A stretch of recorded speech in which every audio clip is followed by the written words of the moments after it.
official call is under review. Let's go to the monitor.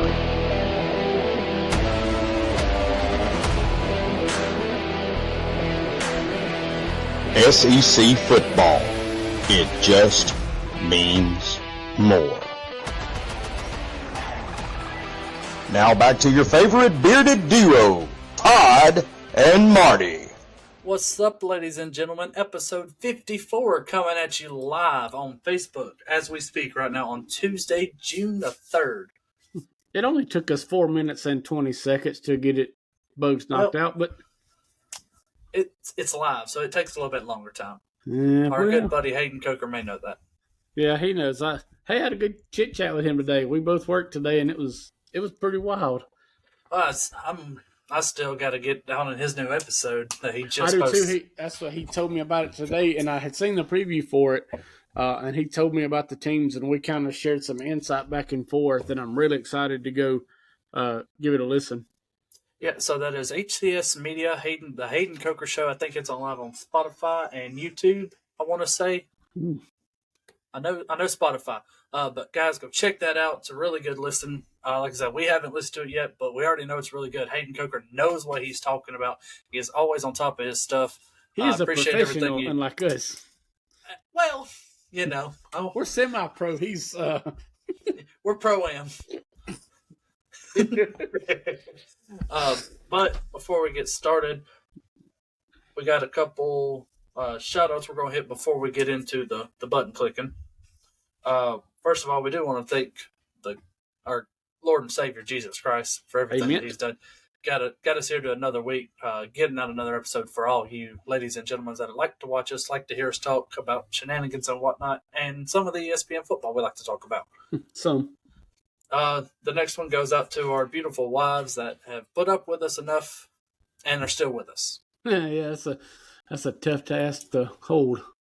And then we're going to hit Tactical Home and Pest for all your home and pest needs. Call Benjamin Dominguez, 256-592-2842. Benjamin Dominguez, Tactical Home and Pest. Have him out. He's wonderful. Gets my bugs gone. About to lay down a spray this week. Yeah, he's got how long's he been doing that? For like, you talking about Uncle Ben? Here? No, just in general. Because I know when we were kids, he was. Ever since I've been alive, I know.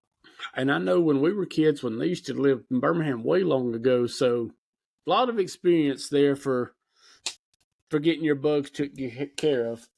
Right, and then we also want to shout out Chuck's Heating and Air, the official sponsor of the Under Review podcast, 256-892-2757. It's about to get hot, ladies and gentlemen. Call him. Just call Chuck. 256-892-2757. Then we also want to shout out Precise Roofing and Restoration for all your wind damage, hail damage, whatever this tornado wild damage. Alabama. Yeah, whatever this wild Alabama weather wants to give you. Precise Roofing and Restoration will help you fix that. Call Jeremy Burnham, 205-505-8033. Precise Roofing and Restoration. Also want to thank our buddies over at the Dad Pod and all of the creative team. Oh, speaking of the creative team. Why are we speaking of them? Because we have a special birthday today out of the creative team. Not the right button, but okay. Either or. Happy birthday, Judd Dickinson. The good old 21. Plus a few more, right? No, 21. Judd's a fine man. Yeah, he said it's just another Tuesday, but it's not just another Tuesday to us. He brought a lot of good things for us in our friendship, and everything. So proud to call him my friend. Hey, also this day reminds me as well. It is one of our really first listeners and big supporters. Kevo is also. I had him on my list. Yep, his also. So I know he's got a lot of super cool things coming in. I got to talk with him last week at the ball game. Really excited to see what he's doing in his ventures. So, again, happy birthday, Judd. Happy birthday, Kevo. Hope you guys have a good day. Yes, again. And before we get started, like I said, we are going to take this quick second and take a listen from our sponsor.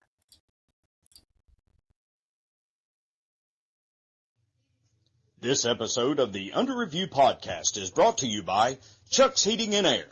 Chuck has over 40 years of service and experience with residential services. He services most makes and models. He is Alabama licensed, bonded, and insured, and locally owned and operated. Are you hot and you're supposed to be cool? Are you cool and you're supposed to be hot? Then you've got a problem. Call Chuck. Area code 256-892-2757. Again, 256-892-2757. Chuck's Heating and Air.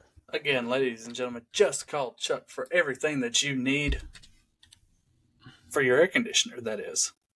If you want to run the heat this time, you can, but it don't make much sense. But he'll fix it.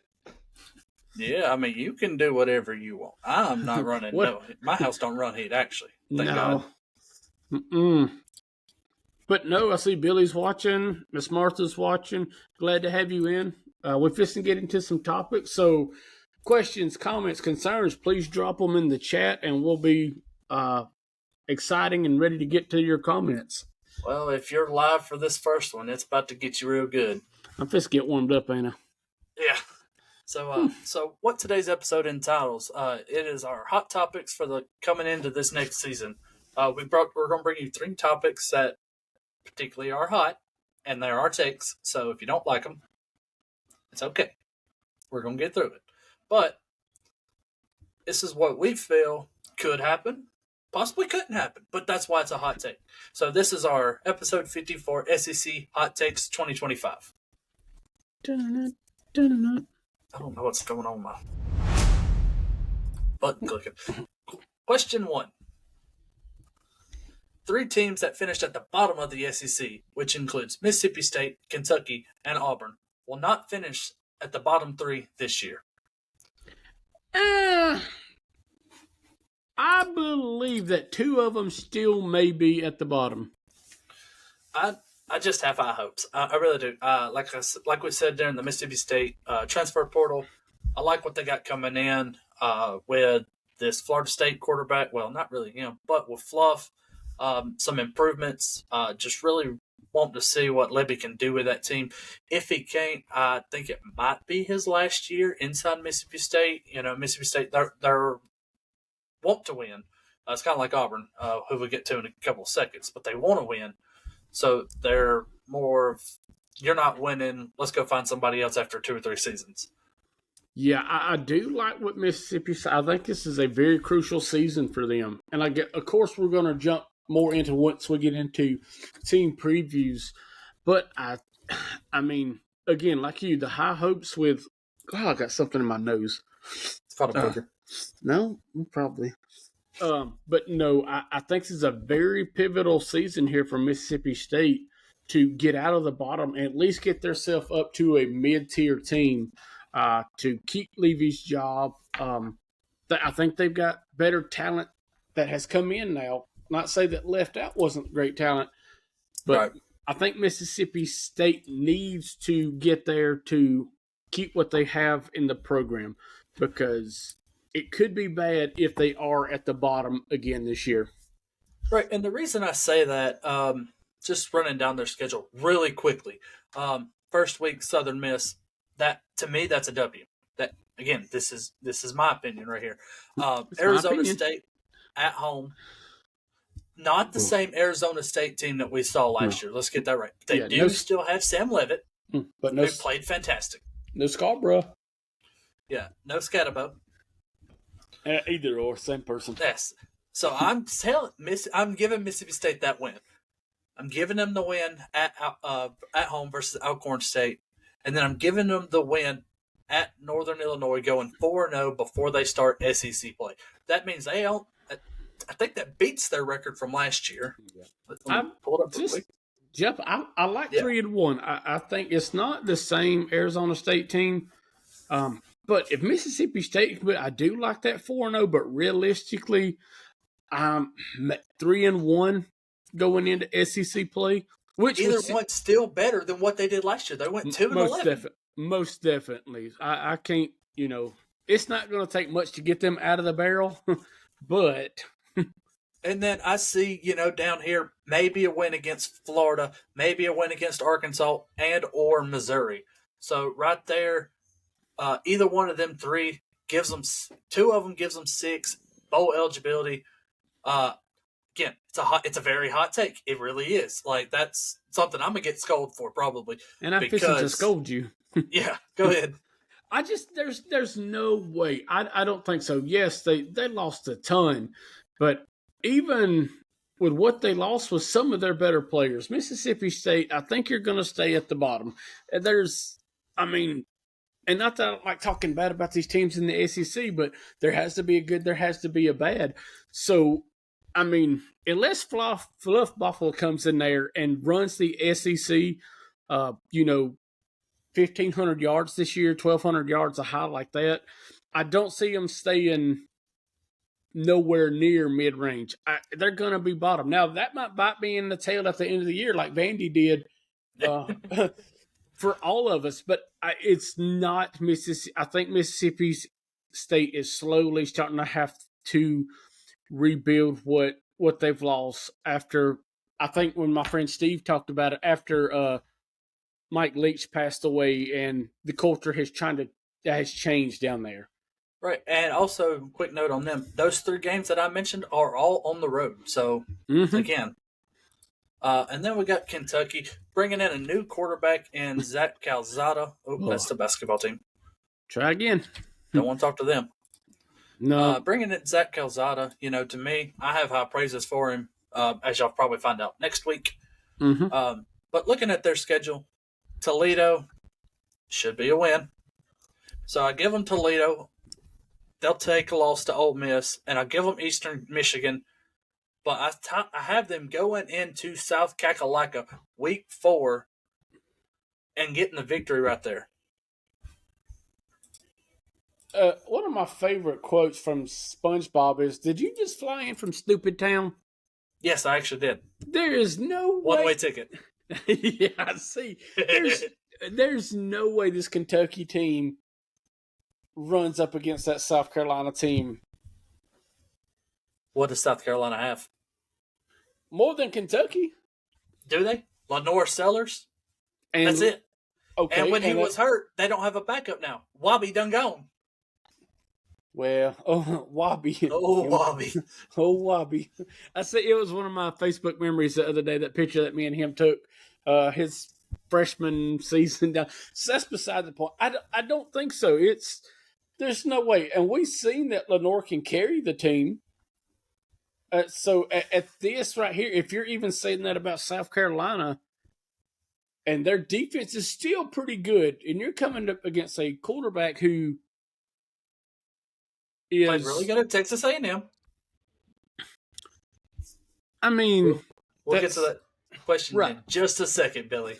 That is next on our list after we get through Auburn. I don't see, and it is a hot take, and I know we don't like to. Well, I guess we do argue from time to time, but there's no way.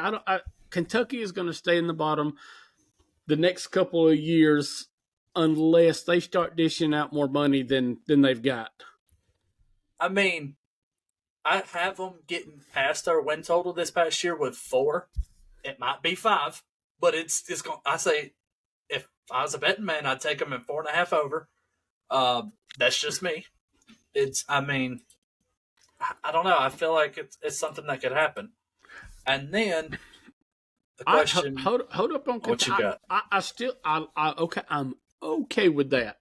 I like the 4.5 over, but once they get into SEC play, a decent SEC team is going to trash Kentucky. I don't see that. Like I said, they're beating Kentucky this year again.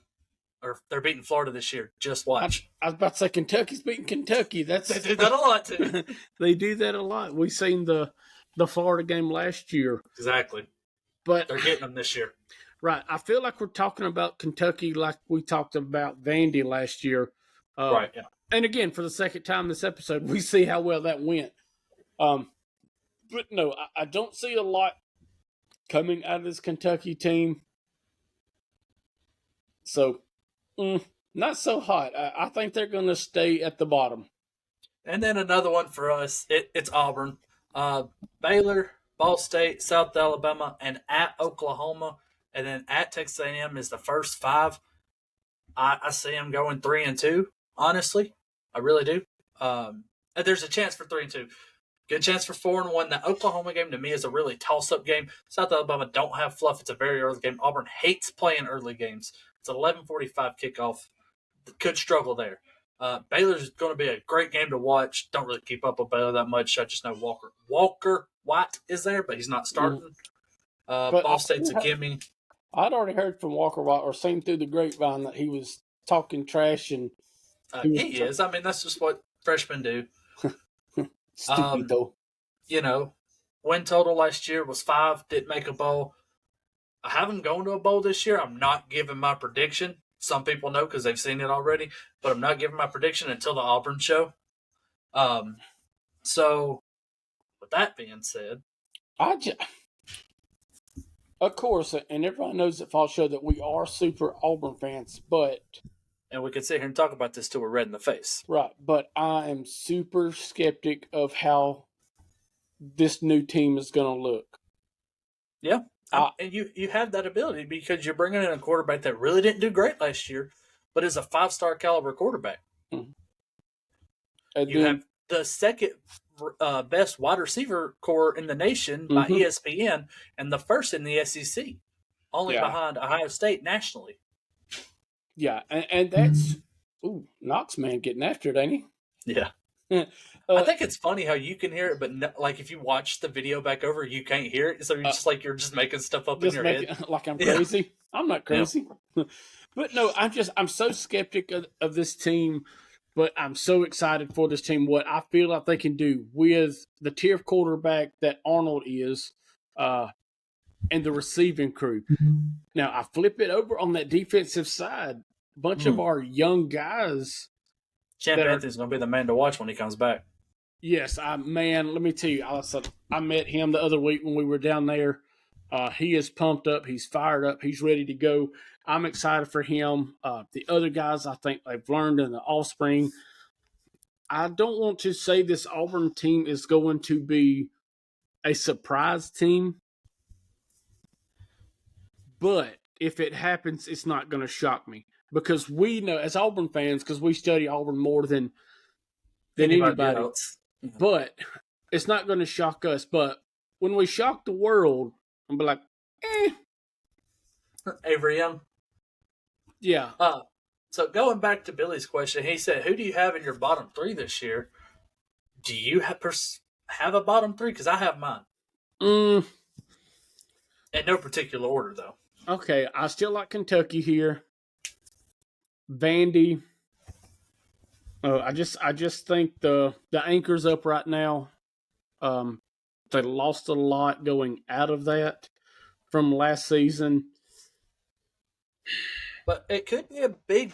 So I have Arkansas, Florida, and Vandy. The reason we both say Vandy, so we'll hit that one first. Vandy is bringing back Diego Pavia. Vandy is bringing back Cedric Alexander, but most of their receivers, they're gone. Cedric Alexander did not have a great SEC year last year. So he's a good running back. I've watched him ever since he's been there. So he has the potential this year to have a breakout season. Vandy's schedule just – let me get this pulled up real quick. But I want to say Vandy's schedule does not really work out for them this upcoming season. Well, that's like you mentioned them 2 guys. I mean, the electrics of them, they can only take a team so far. The ins and outs of a tough SEC schedule, even if you're Vandy, right. The wear and tear is going to be bad just on them guys. They're going to have a lot more playmakers than them 2 guys.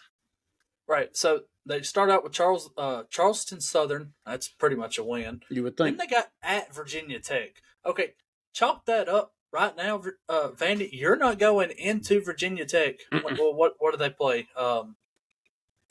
Not Sandstorm. Is it Metallica? Yeah. You're not going in there at night at 6:30 on a Saturday night.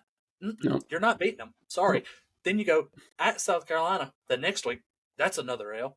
Then you get 2 home games, Georgia State, Utah State. Good job. You're 3-2. Then you go at Alabama. Then you play LSU at home. which LSU's a pretty good team. You might beat Missouri. Then you go at Texas. And then you have Auburn and Kentucky at home. And then you have to go to Tennessee. Vandy, welcome back to the bottom because it's coming. Yeah, I believe so. Again, I like Mississippi State, but then like you brought up the point with Arkansas.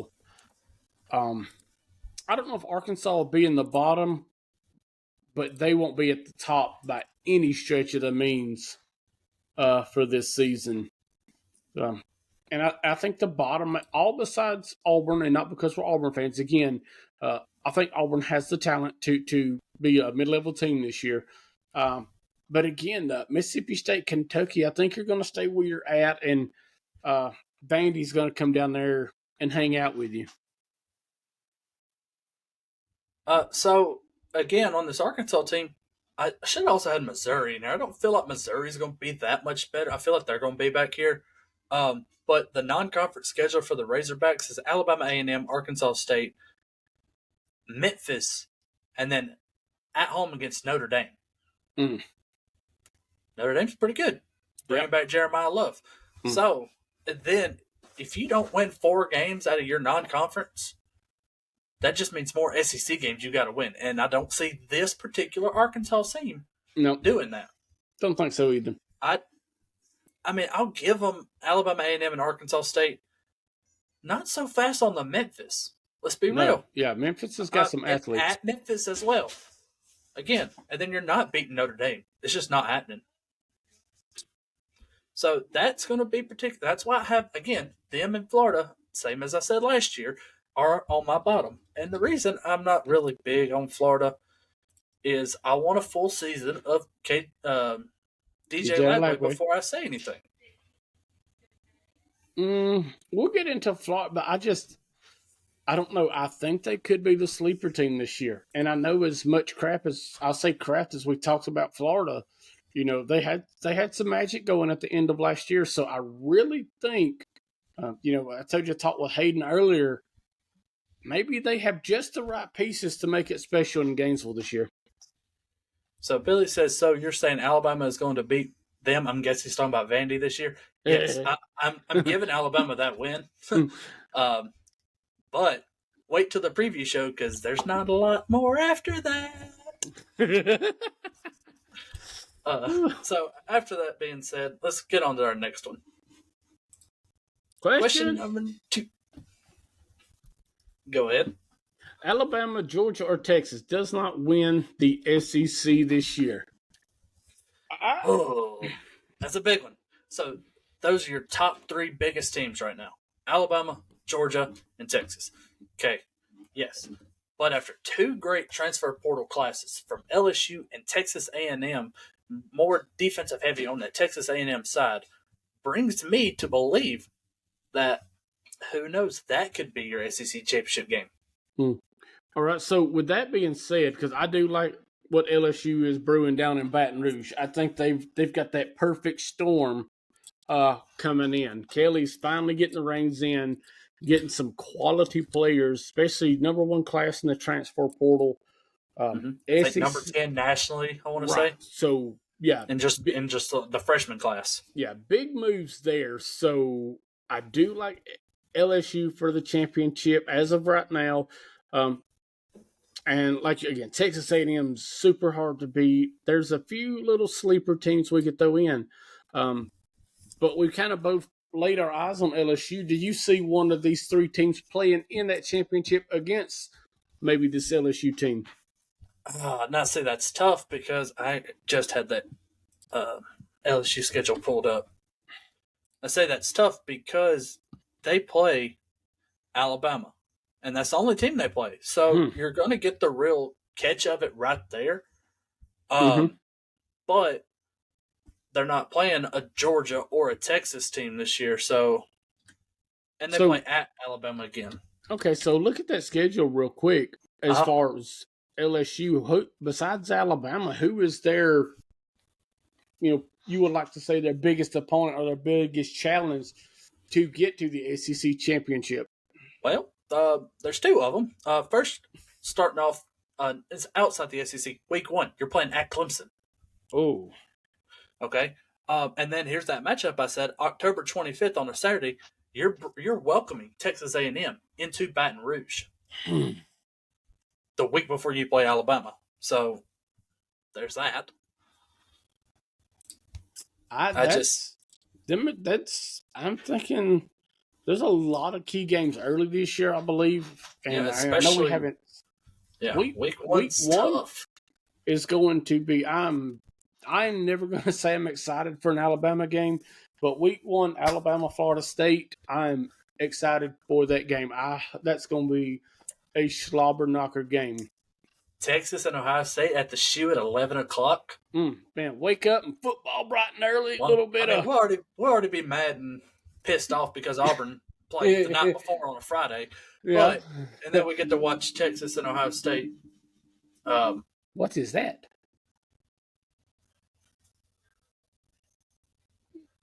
Was that ET? Oh, but anyway, wake up Saturday morning, get some Pat McAfee and the College Game Day crew. Are you good? Yeah, I'm good.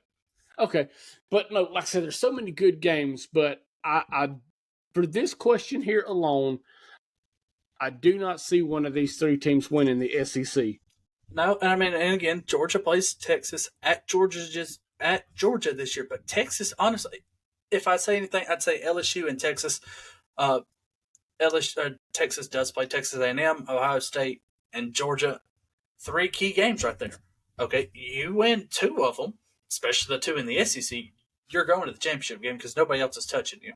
No, Florida, definitely Oklahoma, Kentucky, Mississippi State, Vanderbilt, and Arkansas. The easiest schedule besides those 3 teams. This is such a new format. I liked it last year how they went to that, but even like what we said last week, 3 or 4 games left in this, or 2 games left in the season, yeah. Like a 6-way tie for first. Yeah, it was nuts. Yes, me. Sorry. Oh, okay. So, and yes, possibly 3 of these teams here could play in the championship, but I don't see them winning. Yeah, and that was the thing. I don't see them winning. I didn't say they're not going to play. Yeah. I just don't see them winning yet. Yeah, I most definitely get that and see where you're coming from, but I do like somebody else in one of these teams hoisting up the trophy. Yeah, all right, so let's go on to question 3. Now, we're about done, guys. So we're just running through this. It's hot topics, trying to ruffle some feathers, I guess, because we don't like Paul Feinbaum. Right, if you paid attention. I don't think they have. Paul Feinbaum likes the Snickers upside down for the fill. Oh, Jesus. I told that joke today at work, and it was very good. All right, so question 3 brings us sophomore slump. How does Ryan Williams, Cam Coleman, Marcel Reed, and more, could they have a down year this year? So we've all heard of the sophomore slump, and we've all heard of the Madden curse. So that brings kind of the same figure you're talking about the cover. Ryan Williams, is on the cover this year with Jeremiah Smith from Ohio State. If you look back at the last year, Quentin Ewers had the best seat. Well, yeah. Travis Hunter, yeah, he was there. But Quentin Ewers, he got hurt. That's part of the curse. Edwards. Absolutely flat. Exactly. You didn't hear from him. Just nope. He was on the cover, and that was it. That was it. Travis Hunter had a good year. He won the Heisman. Then you sit there and say, "Oh, can you call that a curse?" Okay. Yeah. Ashton Jeanty won the Heisman. Yeah. Thank you. So sophomore slump, it's a real thing. So Ryan Williams, you're the biggest target right now for that because you have the sophomore slump and you have the cover curse on you as well. So really going to be keeping a close eye on it throughout the year because 2 sophomores that play wide receiver, him and Cam Coleman, had pretty good seasons last year. Not going to lie. But can they get over that sophomore hump, that sophomore stumble, whatever they want to call it, sophomore slump, to get through this? Well, let me jump on Ryan Williams real quick. Not say jump on him, but yes, I think the kid is a heck of an athlete. He made some really awesome plays. He was Alabama's go-to receiver. And I don't think they used him in that way. Just throw it down the middle of Ryan's, catch it. If he's pulling two guys, I mean, they hit Bernard and stuff like that. But you really look at stats, like his last 5 games, maybe altogether he didn't have 25 catches. Let's see, last 5.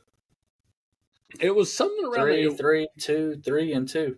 So he didn't get over 4. His last time he had 4 was the Missouri game, and then 8 the Tennessee game, and he had 6 of Georgia game.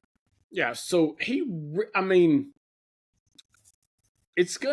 has the talent. I firmly believe he is probably one of the best wide receivers in the nation. But now another pivotal point to that, you're coming into an Alabama offense who has a less experienced quarterback in Ty Simpson compared to the veteran Jalen Milroe. Yes, Milroe struggled a ton last year as far as hitting targets and making the correct reads. Right. So who's to say that this slump doesn't hit Ryan Williams and really affect Alabama's chances here in a lot of games? Yeah, and then jumping over to Cam Coleman, his last 3 games, 7, 8. 200-yard games. He had 78 yards against Alabama and a touchdown. 5 touchdowns in those last 3 games. And then Justin Lee said Cam Coleman would have a bigger chance of a slump because of the quarterback and the O-line play. I get the O-line part of it, but saying Jackson Arnold is not better than Peyton Thorne is a shot in the foot. Your good one, not your bad one. Well, can't win them all. But yes, Jackson Arnold is a better quarterback than Peyton Thorne. The offensive line, yes, it is the biggest question going into the season, as it is going into any Auburn season, because your quarterbacks don't sit back in the pocket. They run. They don't know what they're doing back there. So, yeah, it gets time to time. But seeing the 598 yards, I would like to see something better, like a Ryan Williams first season, but we can't all 1,000 be plus. Well, he had about 900, I want to say. 800. Yeah, I think like we I just talked added about. up. When we get into our Auburn show, we'll talk more. I think it is a chance to have that 1,000-yard season. And going back on Justin's point, as far as, yes, I do believe that it could be an issue for that. And then you flip it on the other hand with, like we said, with Ryan Williams, the inexperience in Ty Simpson does not match what Jackson Arnold is bringing to Auburn. So I think Alabama's line is probably better. Their offensive line's a little bit better than Auburn's. So I'd say they are better than Auburn's. I will say that. But enough of the rivalry talk. We're going to get into the next guy on the list, which is Marcel Reed from the Texas A&M Aggies. His last 5 games, 6 interceptions. oh no! So he was starting his slump early. Yeah. But throughout that time, he only won 1 game. He lost at South Carolina. He lost at Auburn. He lost to Texas, which, understandable. And he lost to USC. So, but that is a hard schedule for a freshman quarterback. Let's be real. Only threw under 200 yards one time, and that was the Texas game. Right. Most definitely. Marcel Reed's a good talent, but I would not bet my farm on him if that may be the case.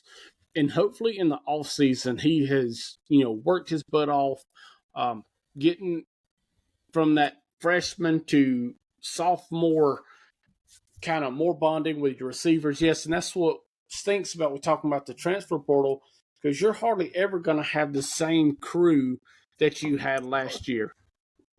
And all 6 of those interceptions that he threw out the year, they started in that South Carolina game, and that's when Texas A&M was doing great, and that was their first loss as well. And that's when it just took a turn for the worse. That's when he started getting sacked more. It just that South Carolina game, it really did, and that's the perfect word for it. Was that not game at South Carolina where it was crazy? It beat them 44-20. Yes. Okay, yeah. Because this Texas A&M just came off of beating the number 8 team in the nation, LSU. That's okay. Yeah. So I remember they were coming in hot, and then they just at that South Carolina game, it just took them.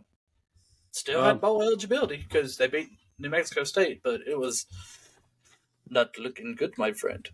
Yeah, I really like what we got here for this question. I think there could be a lot more debate on it, especially for us rivalry guys, and of course, not just SEC but Alabama guys. The Ryan Williams and Cam Coleman, I think, are going to be two of the biggest stories in the SEC. Whether they both rise, both fall, or one of them is way better than the other. Well, and here's the last one I got. The young defensive end Dylan Stewart out of South Carolina. 23 total tackles, 17 solos, 6 assists, 1 pass deflection, 6.5 sacks, 3 fumble recoveries. Kid had an outstanding freshman year. Did he win Freshman Defensive Player of the Year? If not, he should have. If he didn't, I think he might have with us. Yeah, well. I mean, I don't see these people getting under review trophies to put in their trophy room either, so. I mean, I'd have a couple. Yeah, I got one. Remember, I was the co-host of the year. Co-host of the year, yeah. Yeah. I'm not sure, but I don't think. I think that he's going to continue. Yes, South Carolina is not going to be the best, but I think this is going to be one of their bright spots and continuing where he started off as a freshman. Was Lenore Sellers a freshman last year? Yeah. Yeah, because he won Freshman of the Year. I look for him as well to have a sophomore slump. I did not know that until reading this. Yeah, because remember, what's his name got hurt? I mean, he won Freshman of the Year. I mean. Yeah. You would think we would know this. Yeah, well, sorry. Yeah, because we get paid for it, right? Right. So much monetized. But, that was really all we had, I do expect a better season from Dylan Stewart this year, just because of Kyle Kennard is gone now. He played behind Kyle Kennard. I don't know why they didn't put him on opposite sides of each other, because I would hate to go to you just need the big old defensive end, the tackle for Florida, and you're not making no movement on that line. Are you talking about Jordan Walker or something like that? Something like that. Did you see where he jumped higher than Peyton Thorne? No, he jumped higher than Janai Broome. Oh yeah. I bet he can't run the floor like Janai. Right. Justin also said, I think A&M and LSU have the most pressure on the SEC teams to win now.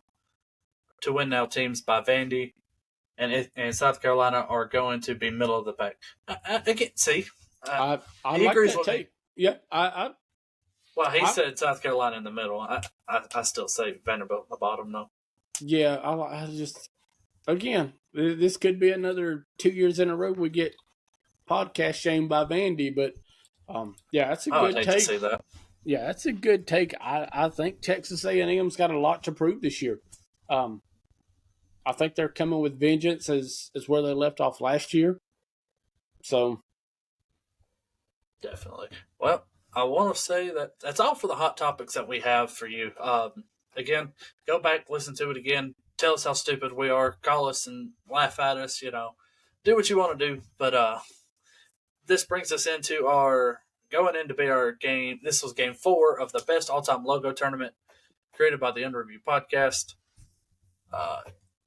Game 4 brought us number 4 Alabama and 13 Oklahoma. Yeah, long shot. No surprises here. No. It was, what, did you get the final numbers on that? Oh, I didn't. I'll pull it up real quick. I checked it one day, and it was like 45-1. Yeah, but I was shocked that and I think I did see a couple people vote for Oklahoma, and only reason they vote for Oklahoma is because they're Auburn fans.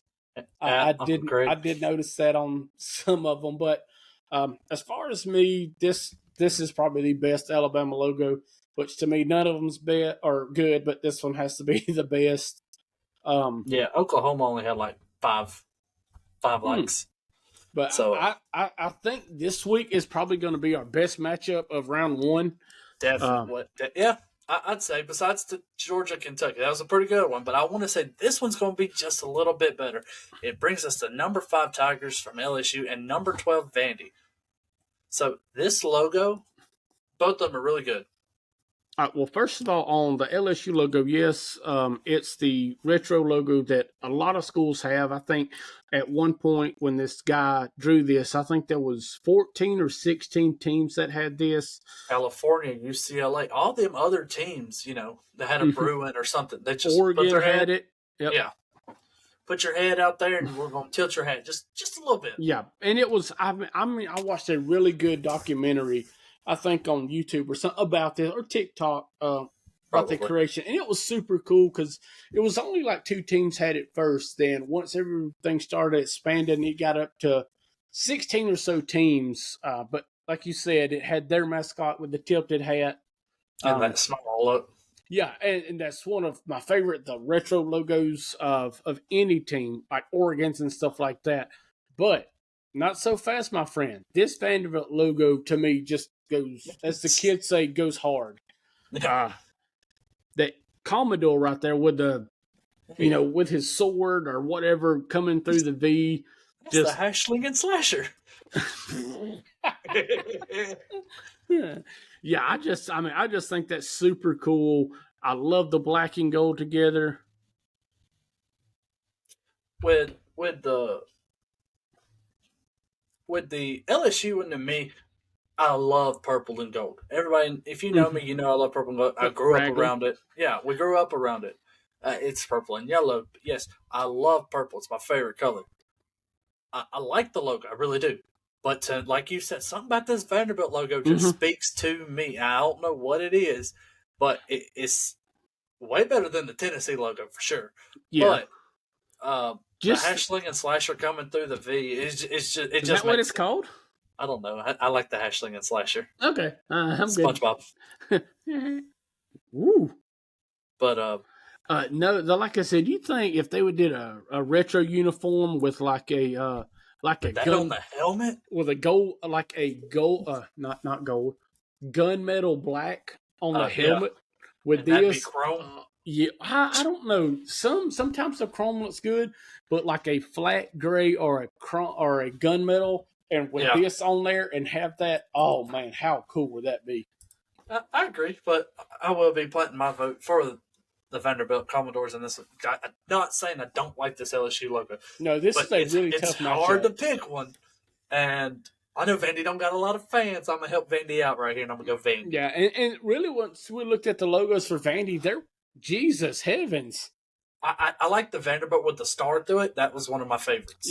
Yeah, but again, something it's not really a simple logo because there's 3 different dynamics to it as far as the I'm sorry, Knox.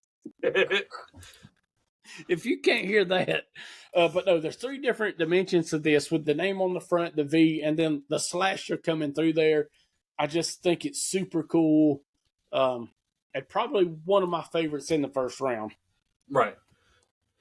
Well, again, fans, that is all we got for you. Thank you for stopping by and talking to us for a little bit. Marty, quickly. 10-4, we're going to jump into this, guys. Flip over on your Facebook, and I think I've got my Instagram, Under Review Customs, where I do custom artwork for the sports fan, even the sports lover in your life. Make creative customs, cards, 8x10s, 4x19s, 11x14s, anything that you can dream up, I can do. I've done more than just sports cards. Do more than farts. Is that what? Yes, you said it. Oh, it's great. It's great. Brittany knows. But no, I've done memorial pieces, birthday invitations. I'm currently working on some stuff for like movie theater stuff, tickets, all kind of stuff. We can make it happen. Find me at Facebook at Under Review Customs, Instagram at Under Review Customs, 2 S's. Email is underreviewcustoms@yahoo. And then, of course, my phone number, 205-885-1137. Glad you clarified that, because those 5s look like 3s. It's the way the writing is. Yeah, I know. But that's all we have. So since this episode was live, this episode will be out as soon as possible as I can get to it. If you want to run back and listen to it, definitely be available by tomorrow morning. Hopefully before tonight's over with, I can get it out and on YouTube as well. But again, want to thank God for everything He does. Thank you for bringing us another week that we can run this podcast. Thank you to the wives. Thank you to Hayden Coker, HCS Just get Media. here when you can, Uncle Ben. Thank you to the Dad Pod again.